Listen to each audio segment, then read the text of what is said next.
Okay, so everybody, welcome to the American Society of Dowsers 2021 annual conference. And this morning we have Dr. Adhi Two Owls presenting on divination, dowsing, and shamanism, creating the connections that work. And I'll allow Adhi to talk a little bit about what she's going to share. But just so those of you who don't know her, Adhi's been a fixture at ASD meetings for years and years, so I imagine a lot of you do. And those of you who know her know that she is an artist, a shaman, a therapeutic counselor, and a dowser. She's been designing and creating sacred tools for spiritual practice for 30 years. I have one of her rattles and it's magic. She's traveled extensively around the country many times to understand the changes we're experiencing in the world. Maybe not so much travel in the last year, but I'm assuming spiritual travel. And she received her PhD in 2013 for her research into shamanic methods. She's been a board member and president of ASD, teaches dowsing as well as other sacred traditions all over the world, and she currently resides in New Hampshire. She sees clients and teaches over Zoom, and I'll put her, her email address and her website address in the comments. Yeah, so if everybody could stay muted, except when you're talking, that would be great, and take it away, Adhi. Well, thank you so much, Mark, and thank you everyone for being here this morning and for participating in this kind of virtual experience we're going to have. So, you know, it's always interesting when you send out a workshop topic. You know, you have an idea and you send it out months ahead of time, and then the day comes and you show up and you know, you look at the description, you kind of go, huh, what was I thinking? You know, and because today we have sort of a different, you know, because every day is a new day. So. So I was looking at it last night to kind of prepare a little bit more for today, and I was thinking a lot about how, you know, we live in a really interesting time right now, where, you know, we're being sort of funneled into a change, and I think overall it's a good change, and it's allowing us the experience of looking at things as we have done them, and how we want to do things as we move forward.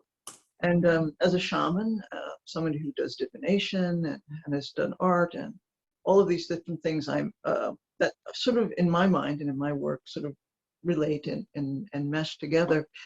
I find it to be a really exciting time. I also think there's an incredible amount of science and new discoveries and new understanding about who we are as human beings and our just physiology, not just our energy, but our physiology, that are culminating in what I think is kind of an evolutionary step as we move forward as a species, you know, on this planet for however long we're going to be here. So, so I want to talk about a couple of things that I think have changed pretty dramatically in the shamanic world, and also just and also in the neurology of how the brain works. And these are just in the last 5 years, we can sort of say these have been kind of new developments. So we'll start with shamanism. So most people know shamanism through like people like myself, but also maybe Michael Harner or other shamanic teachers who have been sort of practicing and putting this on the map since the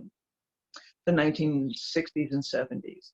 And we understand shamanism as a kind of way to trance state and understand different dimensions and different worlds, how to go into the dream time, how to make alliances with the plant and animal kingdom, et cetera, et cetera.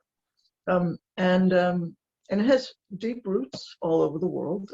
Shamanism is defined by the geography of a place. It's how people and societies related to the world around them and to the cosmos. So they asked the great question, who am I? And then they started looking around, and then people began to sort of specialize in how we sort of bridge the gap between the known and the unknown, the ordinary and the extraordinary, non-ordinary. So there's been some really interesting work done by Mr. Show the book, and I'll put this in the chat. So Wayward Shamans by Sylvia Tomaskova, okay. She's an anthropologist and artist, and she studies primitive symbolism and rock painting. She's been traveling all over South Africa. I'm doing a lot of research down there.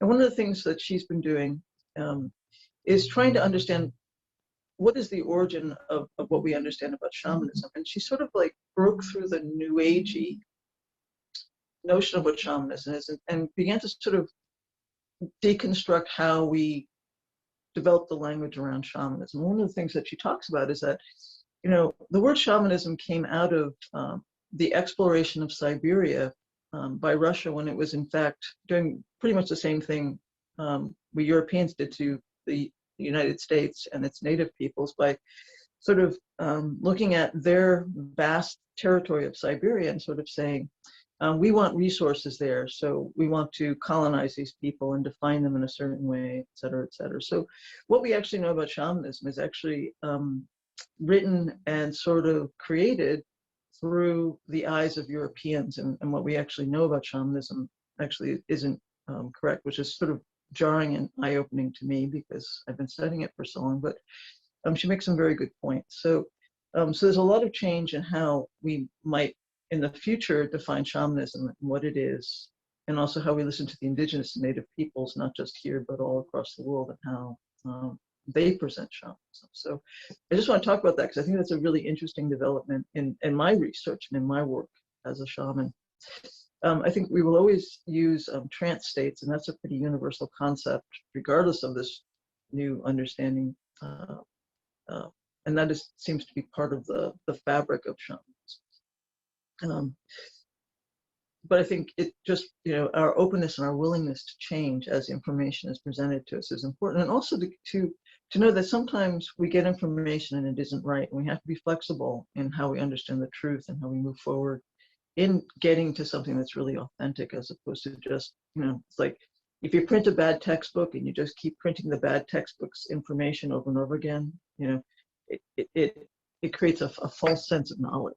So I think it's important for us to remember that we have to grow and change and evolve, and also correct our mistakes as we move forward. So that's one piece. And then I want to talk about some interesting stuff that's happening in the world of neurology and how we understand the brain. So another book I would suggest, you haven't read anything by Daniel Goleman or Richard Davidson, but this book, Altered Traits. And they have several books out. So they've been doing extensive research on how brain patterns work, how brain waves work. And they've done the research where they went and they found what they call Olympic meditators. So these are people who lived in caves for years and meditated all the time. These are people who have a daily meditation practice that's not just maybe hour long or 20-minute, but these are people who sit in the meditative state for about. And what they discovered is that they create a flow state that is really pretty amazing. So if you don't understand, a flow state is where the alpha and theta waves come into balance with each other, and then you get these little gamma spikes. And that's basically how we focus and concentrate, and we kind of process all the information that comes in through our sensory experience. And it coalesces in this kind of flow state. So you might have, when you're sort of, if you're an athlete, you might experience a flow state. If you're running a marathon, your brain will kick into this place, and it begins to draw on the resources of the muscles and the enzymes and the chemistry in your body to continue to move you forward. But also there's a clarity in how you're thinking. You might actually notice how your brain begins to process things. You begin to ideas begin to click together. So that's one. People also who read for a long time or make art for a long time will also experience this kind of flow state. But what they were discovering with these meditators is that the alpha state is our waking state, and the theta state is that kind of daydreamy state. And when they come into alliance, they have what's called a gamma spike, and it's a very fast-moving brainwave, and that's usually when things come together. We have an epiphany. But what they were discovering is that these meditators were having what were called gamma phases. So literally, their brain was in this long phase of gamma. And when they were in that, they were able to sort of see the world in this kind of clear reality as it is. They were more compassionate. They were more in their heart. There was just a way in which they were able to sort of use their brain in a way that they had never seen before. And I think, how that relates to our to shamanism is that, shamanism is a practice. Okay, and part of the practice of shamanism is we train our brain to be as expansive as possible and to be fully present. So all the rattling, all the meditations, all the weird ways we have to eat through our process to get to our bodies in a certain place. Everything we do is to get ourselves and our brain working in this kind of expanded capacity. And also there's a lot of meditation involved with that.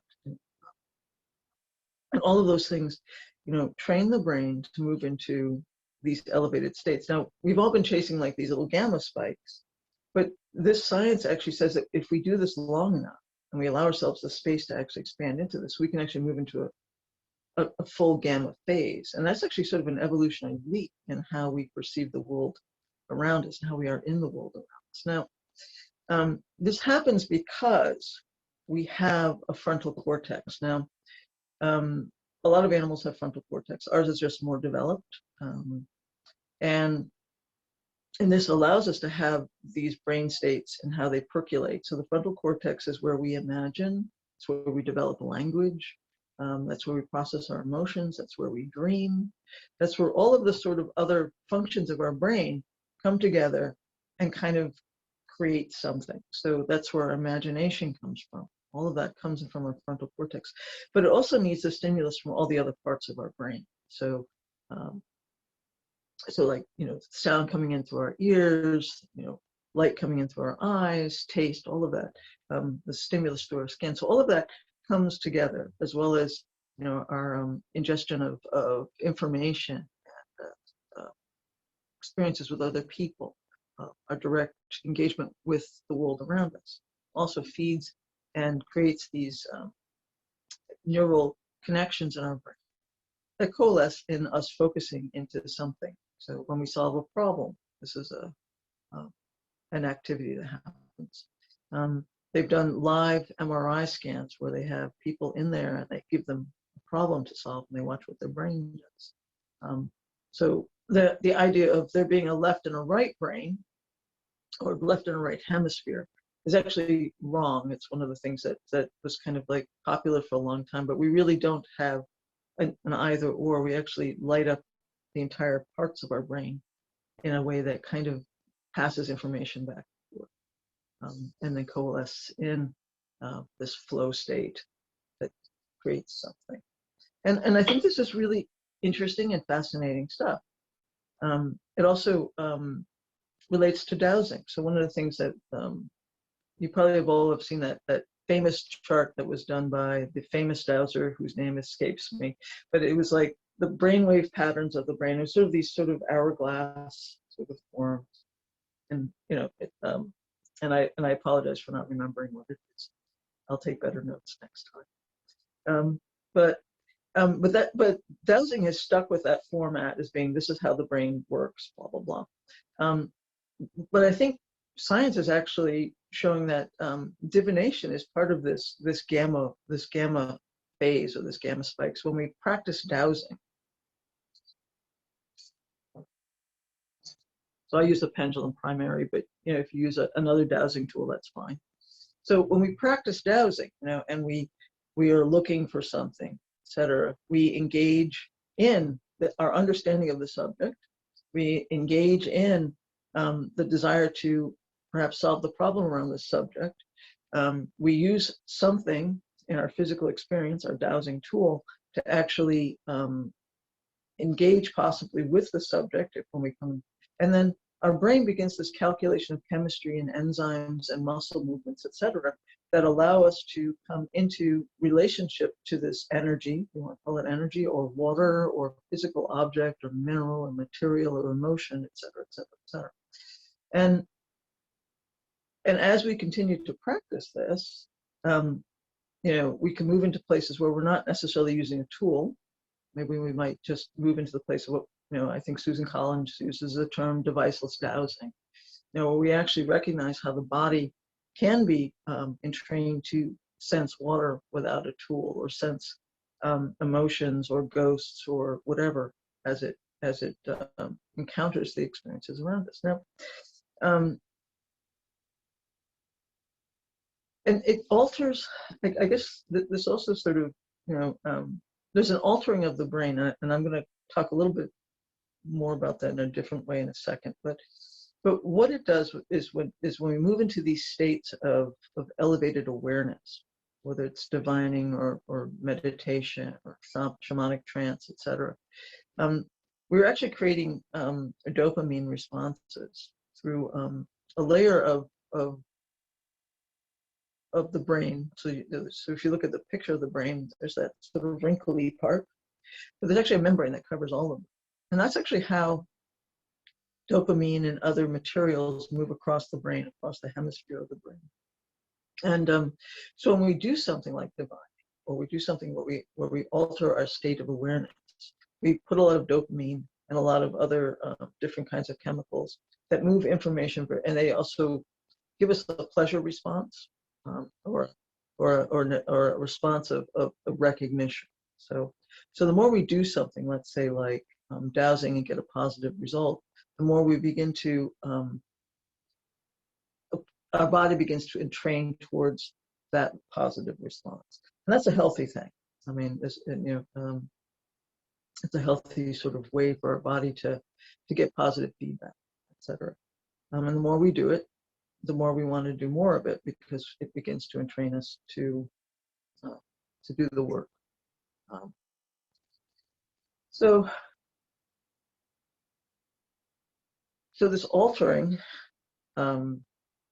can be done through the actual mechanism of being present in the body through meditation, through practice. And the more we practice our dowsing, the more we practice our meditation, the more we practice anything, we develop these healthy neurological patterns.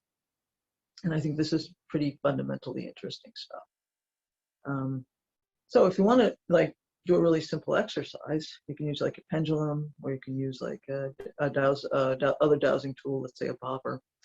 And if you just take the pendulum and you spin it, just at about eye level, it actually does the exact same thing as drumming does if you were to drum and hear the drumming. So what's actually happening is visually you're getting an impulse as the pendulum moves around. So if you don't understand how the eyes work, the eyes actually don't see pictures. They actually pick up light impulses.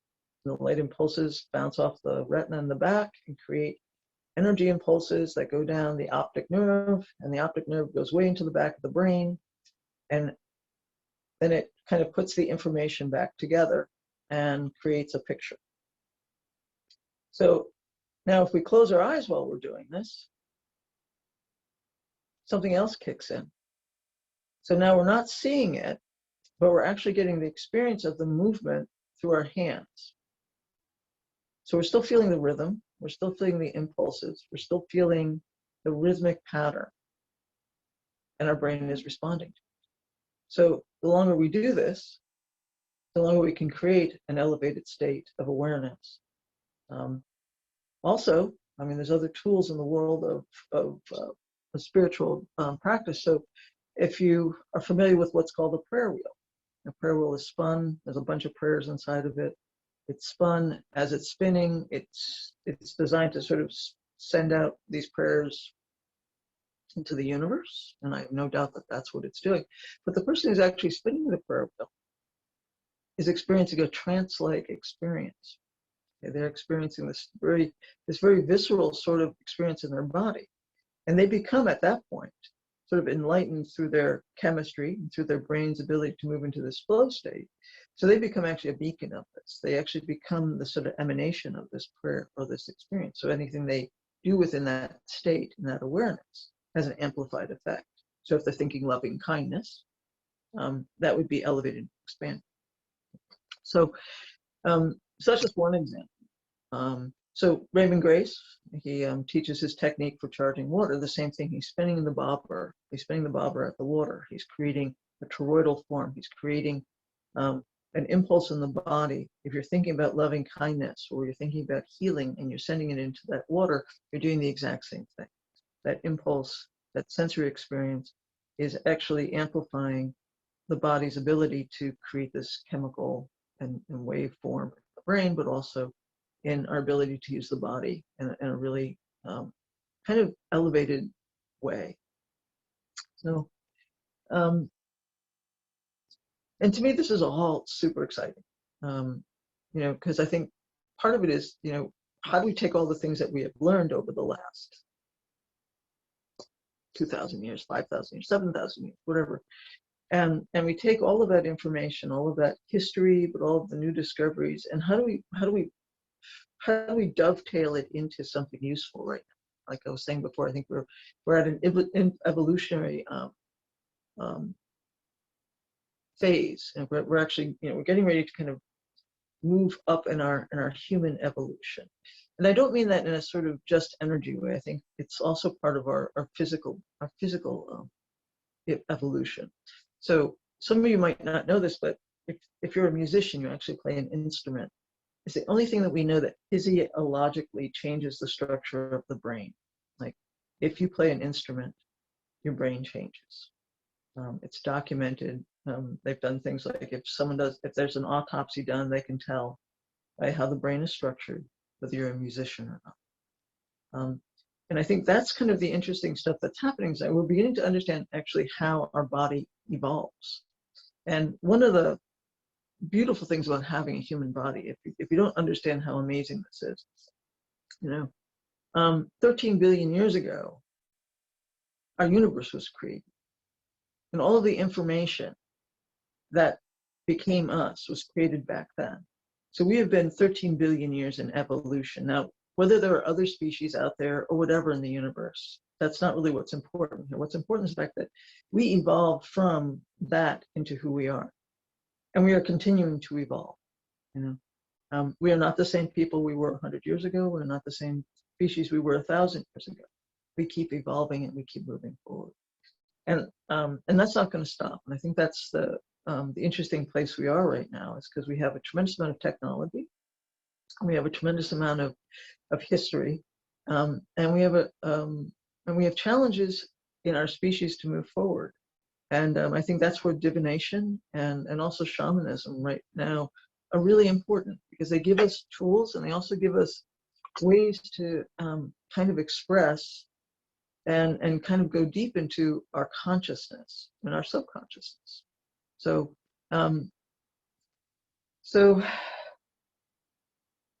we know that we can use our dowsing tool, like a pendulum, to find things or look for things. We can use it to connect to our higher power self, what we want to call it. We also know that we can use our divining tool to help us, move energy, shift energy, etc.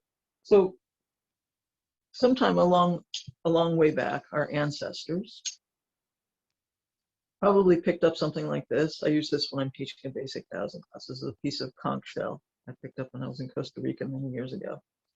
And at some point they picked up a piece of shell and they drilled, maybe had a hole in it, or they did like me, and they drilled a hole in it and they put a piece of vine through it or a piece of string through it. And they realized that if they held it a certain way and they thought a certain thing, it would move in a certain direction. And over time they realized that it led to them finding food or water or whatever. And sometimes these became more elaborately decorated. If you go to museums, like you can see them, and maybe they have like little circle patterns, or maybe they have animals on them, etc. And then maybe they became a little bit more, functional by maybe they put on a cord around your neck, so you carried it with you. So then you began to resonate with the object that you were looking for. So the tool itself, has evolved a lot from here. This is pretty simple, but it still works. We can still divine with something like this. We can still create tools out of the materials around us. And of course, they've evolved into, this is an ECOP pendulum from Dr. Ibrahim Karim. It has a specific purpose for the BG3, et cetera, et cetera. But technically, all it is a string on a cord. All it is something that is weighted, but we've added more complexity, we've added more evolution to it, we've added more understanding of how we perceive the universe, et cetera. How we understand the universe, how we understand how the universe is made. So all of these things are evolutionary steps towards where we're going with dowsing and divining. Now, divining is not just dowsing. Divining is anything that connects us to the divine. And what is the divine? Well, the divine is defined in many different ways, depending on where you are in the world. depending on where you're at in the world, depending on your relationship to your experience here and the cosmos. So we define divinity in that way. And sometimes divinity is nature, and sometimes divinity is a church, and sometimes divinity is a relationship to one's higher self, or to one's just being. Okay, but all of these things require us to recognize that we are interrelated to something around us. We don't live in a vacuum. Human beings are social creatures. We live in relationship to the world around us. We have to eat things. We have to breathe air. We have to, relate to the weather and the elements. All of those things. So all of this is part of our divinity, and how we define that divinity is our relationship to it. And sometimes that's a very personal experience, and sometimes that's a very sort of societal experience.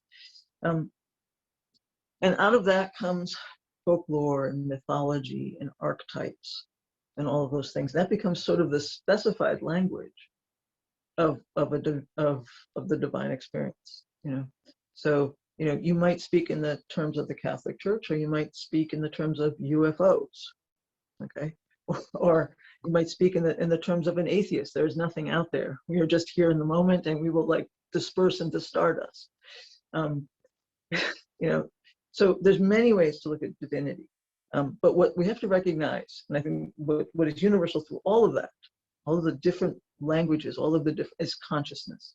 We are consciously aware that we are here in this moment, and we are here because something, okay, we want to use the word something, gave us the opportunity to be here. Okay? So, whether we believe it was just happen chance, random thought, or we believe we are on a karmic journey of many lives.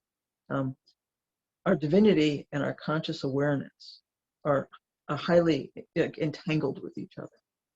And then what we do with it is also the next step in that. So once we become aware that we're conscious, and that we're having this experience here, this expanded experience, if we become more aware of our interbeing, our relationship with the world around us, then the world becomes a kind of a magical place, because then everything is the opportunity for creativity, imagination, problem solving, understanding, compassion, love. All of these things are possible because of this conscious awareness of the world around us and how we relate to it. Everything is magical. So if we are 13 billion years in the making, everything else around us is also 13 billion years in the making. So there's no, I think there, like, people want to do hierarchy, but hierarchy is a weird thing. It's an artificial construct, I think. Everything was created, everything has a purpose and a meaning, everything has a relationship to itself and to the world around it. So in that sense, everything has to participate in order for our reality to exist. And that's another sort of magical experience. Once we recognize that everything is equal, everything is part of our divine experience, our divining experience, then everything becomes an ally and part of our process to unravel the secrets of the universe. So when we go out divining water, we might be divining water to actually drink, because we need water, but we also might be becoming aware of the fact that water is precious. There's not much of it, that we have to take care of it, that we are being given an incredible gift that feeds us, gives us life, but also gives life to everything on the planet. And not only does it give life to everything on the planet, but it's also part of this amazing engine of the earth. So water rises up because it's hot. It comes up and becomes these updrafts. They become the clouds. Gets up higher. As it cools, it condenses, becomes the droplets. These droplets then move across the currents of the planet's Gulf Stream or whatever, and then it rains down somewhere else. So then we understand the relationship we have to these much larger forces. And then shamans, because shamans do what they do, we recognize that there's this bigger thing. So when we see a storm, we don't necessarily want to move it around, although people want us to move it around. But we see it as an opportunity to send prayers into that water, to send prayers into that cloud, so that it goes where it's going to go. And when it rains down, it sends a blessing. It drops prayers. It drops, love or compassion, peace. So when we start understanding the mechanisms of the world around us, then we can use our dowsing tools as ways to not only create alliances, but also work with these systems, not as adversaries, but as ways to convey our much more conscious awareness of who we are and why we're here and why we're part of this ecology, which we call Earth, our planet, etc. So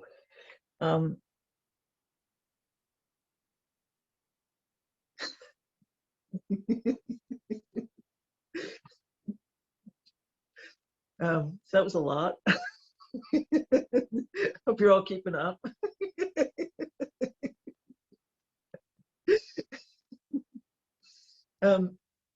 So I guess, I'll give you a little simple exercise you can take home and do and practice with. I think it's also important just to have like stuff to practice with, because it's all practice.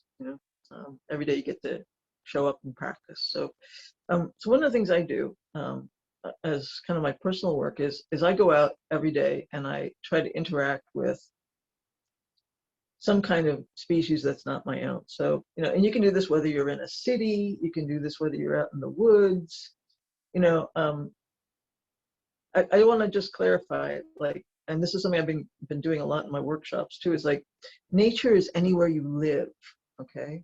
So nature is a city, that's an ecology, just as nature is the redwoods or the ocean or whatever. We have to stop sort of saying nature is only this one thing, because as long as we continue doing that, we're still going to keep doing the same stuff we've been doing for 1,000 years. And if we recognize that cities are nature, then we can nurture them in a way that produces a better product. So nature is wherever you live. So the easiest one is probably to go visit a tree, and I call it tree breathing. So what we know about trees and photosynthesis is that trees, through this process of photosynthesis, split hydrogen, create oxygen, and that oxygen gets put out in the atmosphere, and we breathe it in.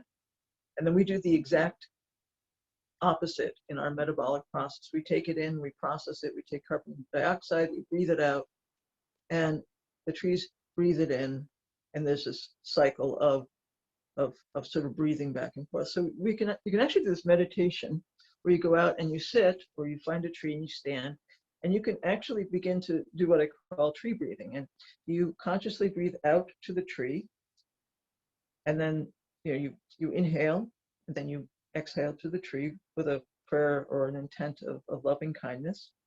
And then you breathe in, and you can actually feel the loving kindness from the tree. And you can sit in this sort of elevated state of awareness of breathing back and forth with the tree. And it's profound. It is a profound experience to do this. And you can do this with any plant, actually. So if you like if you don't have a forest or a tree around, you can sit with a potted plant in your house. It do the exact same thing. And this conscious breathing also is a sense of awareness and acknowledgement. You recognize, whether you do this consciously or subconsciously, that the two of you and this plant, have to exist together in an alliance of mutual understanding. Like, if there were no trees, we would not exist. Okay. And if there were no mammals that do what we do, trees would not exist. So we grew on this planet in this interrelated experience. Now, you can use your dowsing tool if you want to while you're doing this. So maybe you go out and you're trying to decide, well, what tree am I going to do, what plant? So maybe with your intention, you go, I'm going to consciously breathe with a plant that maybe feels a little less connected. So maybe you use your dowsing tool to go and sort of say, I'm going to go find a tree today and work. So you can use your whatever protocol that's important to you. You can take that protocol and you can take that out and say, okay, I'm going to consciously breathe with this tree, this plant, etc. And it's a simple practice. You don't have to do it for very long. 5 minutes is great. If you want to sit and do it for an hour, you can do it for an hour. But it brings us closer to our awareness of the world around us and how we have to connect and do these much deeper practices that are more about how we connect to the world that's around us now and for healing. So we use the word healing a lot, and then we talk about energy and these abstract things. And those are fine. There's nothing wrong with that. But part of the work as a shaman in our divining, we go into the dream time, and we go here and we go over there, and we take all this stuff and we bring it in, da, da, da, da. But if we don't actually root it in the world around us, it's useless. We have to make it a practical application. We have to give it context in the world around us.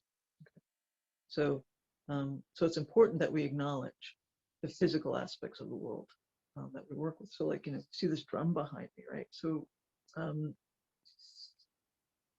15 years ago when I dreamt about that drum, I was told I would eventually be given the skin to make that drum, and I wasn't supposed to make a drum until then. And lo and behold, in the mail, like 6 years ago, I received a skin. So I just sort of said, okay, I know nothing. And I made this drum. Okay. But the skin of the drum is an animal, it's buffalo.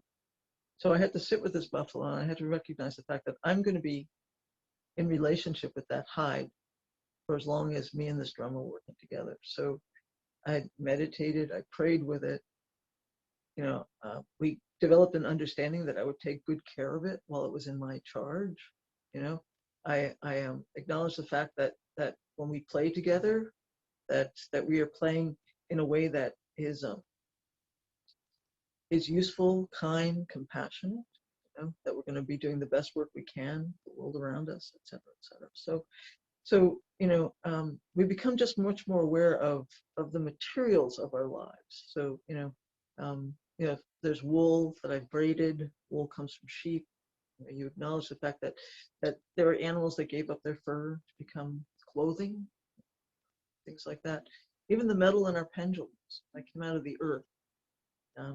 It was, it grew in a crystalline form. It grew in veins and stuff in the earth, and then we had to take it out and smelt it and create these things.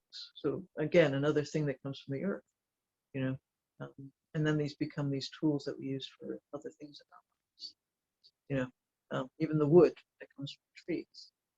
If you look around your house, all of this material stuff, it comes from somewhere, and it does, and it has energetic qualities, etc. So one of the exercises I use a lot with my students is, where's the forest in your house?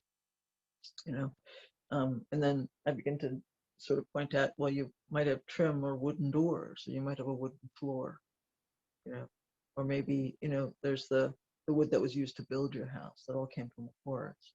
So the tree is no longer in that one form, but it's in another form.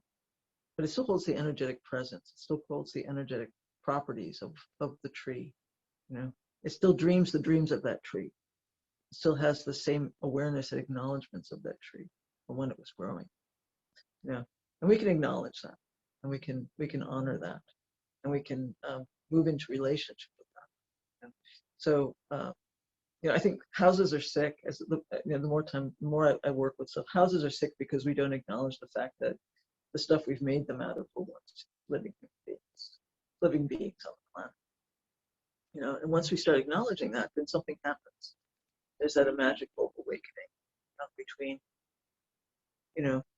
our conscious awareness and the conscious awareness of everything around us. So that's another exercise you can apply. Breathe into your house. Just sort of sit and become aware of what your house is doing. Like breathe into that experience. A lot of people, their houses are made with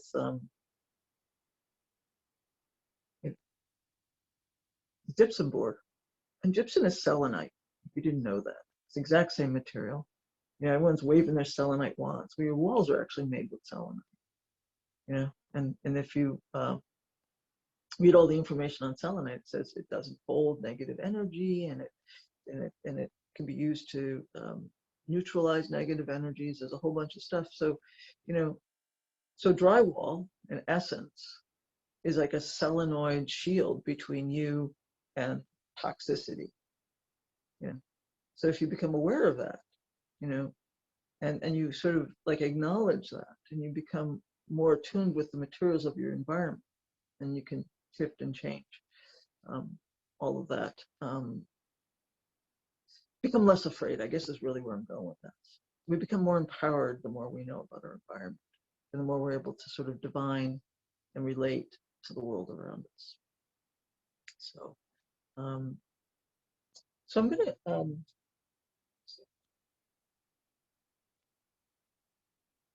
okay, all right. So I want to do another little exercise before a little more shamanic exercise as opposed to divine exercise. So I'm going to actually rattle a little bit, and then we'll go into we can do questions in a little bit. So we're gonna so I'm going to do a little rattle exercise. So what shamans do is we use sound. So and sound goes in through the ear, and very similar to the visual experience, it goes into the ear, it creates impulses in the cochlea, which is this sort of spirally thing in our ear, and that creates impulses that go into our brain and reinterprets the sound. It also stimulates the trance state, or the frontal cortex. So sound goes in, and then it begins to sort of alter our awareness to the frontal cortex, and that stimulates what's called a light trance state. So an alpha theta state, and kind of a daydreamy state. So you're really not leaving your body, but it kind of enhances your sense of awareness. So what I'd like you to do, we'll just do this for a few minutes, is just get into a comfortable sitting position.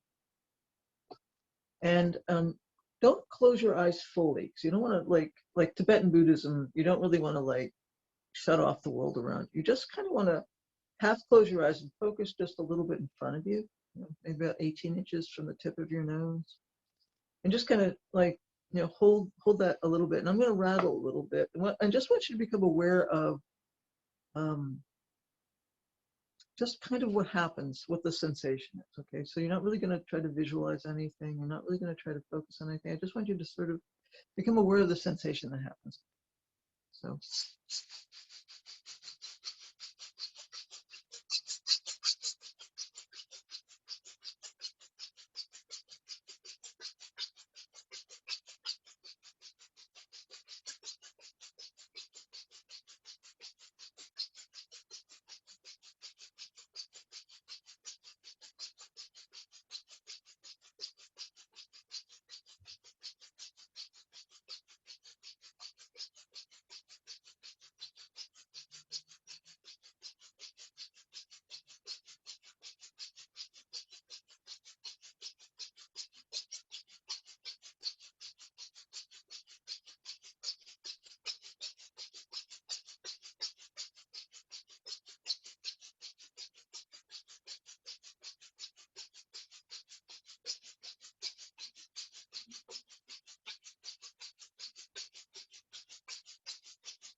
So just gonna sit there for a second and maybe just take note if anything shifted or changed, or as I like to say, was it a pleasant experience? Was it an unpleasant experience?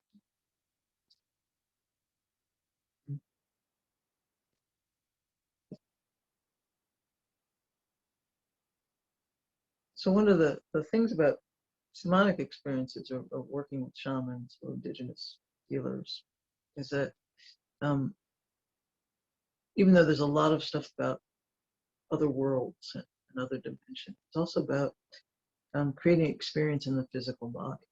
So one of the sort of the healing truths about working with a shaman is that they recognize that the person is separated from their body.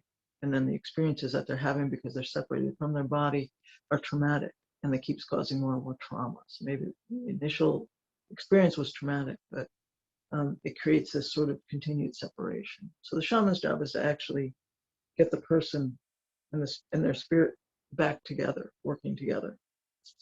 That's part of the, one of the many healing methods that shamans use. So sound is one of the ways they do that, is through playing the drum or using the rattle or using voice and singing, etc. These are ways to bring the body and the spirit back together. And there's also other things.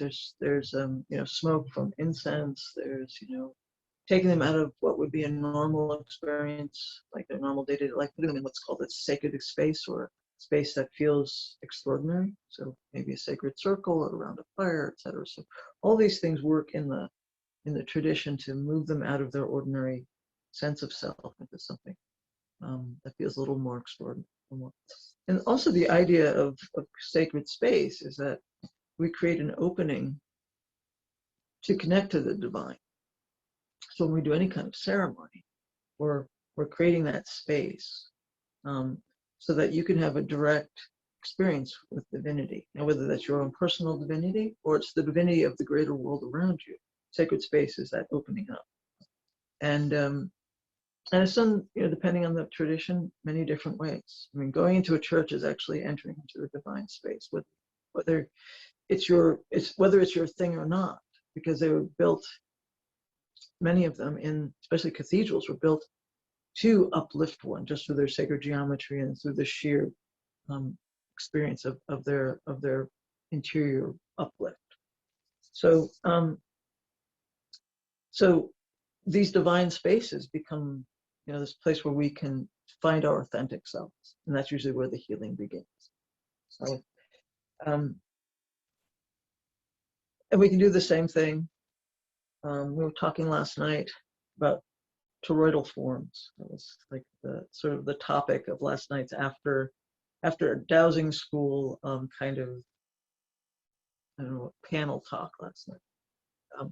But when we move into a sacred space and we use our pendulum, we use all of this, we're actually creating this toroidal form. This toroidal form is kind of, some people say it's like the source of the universe. I think it's one idea, part of a many more complex idea, but but we can create that kind of same sacred space where we meet the divine by using our pendulum or dowsing, by spinning it, or by connecting to its sort of physics of space altering. So so even just the act of spinning our pendulum can create a trance state. But also what it's doing is it's taking the molecules of the air and spinning them in this toroidal form. And that toroidal form becomes a portal then for intention, for invocation, for inspiration, etc. So even just the act of spinning your pendulum, you can create sacred space that allows you to open up to a much larger world. You can spin your pendulum and ask for insights and guidance. We can spin our pendulum and we can ask for a definitive answer about something. We can spin our pendulum and go into a light trance and allow ourselves to move into the dream time, etc. So there's a lot of ways we can use these tools to sort of expand our experience with the world around us, but also unlock a lot of the really magical things that happen, or how we want to engage with the world. How do we want to participate in the next phase of our evolution? if that's really where we're at. So we can be that, the magical creatures that we are. So, so we're at, we got about 5 minutes. So, so if anyone has any questions, you can unmute or you can put them in the chat, and Mark will field those for me. So what do we? Yeah, so Barbara Grinnell has a question. Can you say that again? How the spinning the pendulum creates a toroidal form that? So I guess she wants to know a little bit more about that. Okay. So, okay. So when we spin the pendulum, okay, it's not moving in an empty space. It's not moving in a vacuum. It's actually moving. There's a whole bunch of like molecules, oxygen molecules and nitrogen molecules and tiny particulates. And as we spin our pendulum, it actually agitates that space in front of us. Okay, and it starts moving them in a spinning motion. Okay, and they're not just spinning. So when you so they're moving now in a direction, but the direction. So if you've ever looked at like a motorboat moving through the water and you see like the ripples of the water, it spins. So each of the individual molecules are also spinning in their own little vortices. So you have this spinning, you have these spinning things, and then spinning atoms, is like losing language. And then it's also sort of moving in this kind of donut form too. So it moves all around. And maybe someday there'll be a YouTube video. But that creates the toroidal form, okay? So actually you can create a bazillion toroidal forms by just moving your hand like this, because once you start moving atoms and molecules, they create these toroidal forms. So you don't actually need a pendulum. When you spin around in a circle, so you think about whirling dervishes, like when they're doing that dance, they're creating toroidal forms all around them as they're doing that trance dance, as they're doing that trance of spinning.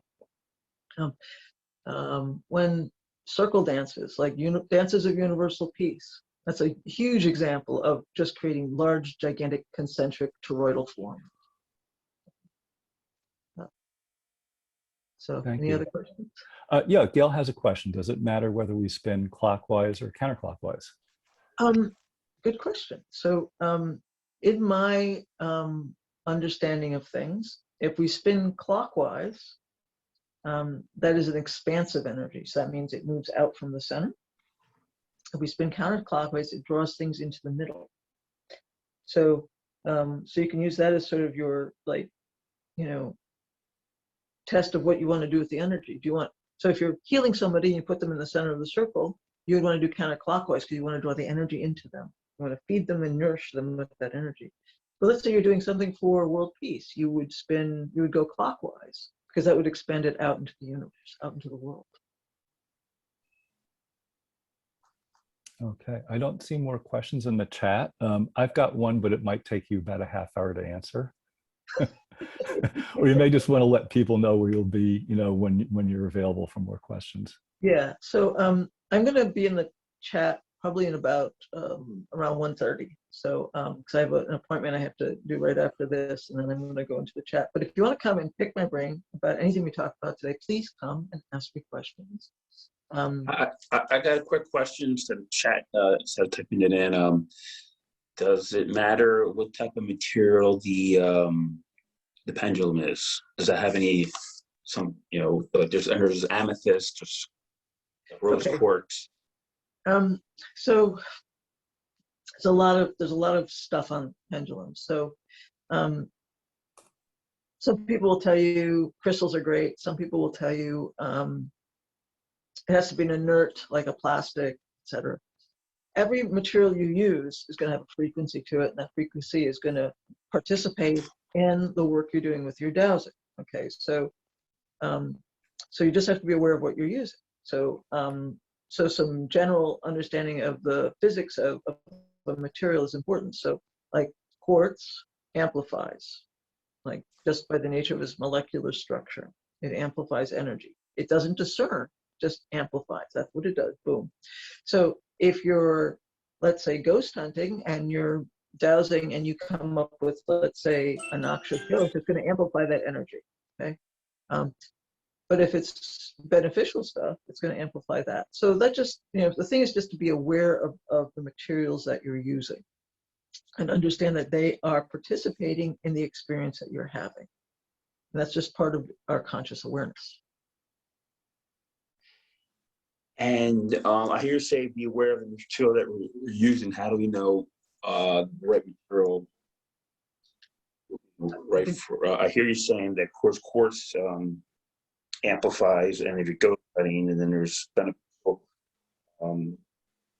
Aware of the materials, let's say for making decisions for healing with the material. Not aware of the best material. How can we make it? You're garbling up, so I'm not getting all of what you're saying. Okay, how can we find out if we are not aware of the proper material for dowsing? How can we learn of? How can we be aware of and be certain of the right material of the pendulum? Well, so we have people who have been doing this for a long time. So a lot of dowsers will show you that there are different materials. Like I personally use a metal one, and I like wooden pendulums. There's a lot of different materials out there. So you ask your elder dowsers what they use and the materials that they use. And then you have to go through personal experience. You have to take the dowsing tool and you have to use it. It's a practice. All of these things are practices. So you might start using metal pendulums and realize you're not getting the results you want. So maybe you're going to try another material. But the thing is, we have a lot of resources here at the conference. Like Alicia Ayrton is like an amazing resource for pendulums. Like go have a conversation with her. She's just like mind blowing. Okay. And there's other people who use different dowsing tools and can talk to you about the different materials. But the thing is, these traditions are available to us at conferences like this, and also in our private dowsing chapters, and also just in our direct experience with the materials themselves. That's really the best way to do this. And there's tons of books at the ASD bookstore you can go through too. Okay, thank you. Mm-hmm. Yeah, so thank everyone for attending, and Adhi, thank you so much for your insights. I have a new appreciation of awareness and connection and what that all means, so thank you for adding all that nuance. And I put a link to the evaluation in the chat, so if people would click that link and fill it out, that will be helpful to Adhi and also to the rest of us in terms of planning future meetings. And just want to say thank you. Yeah, thank you all for coming. Thank you. It was useful.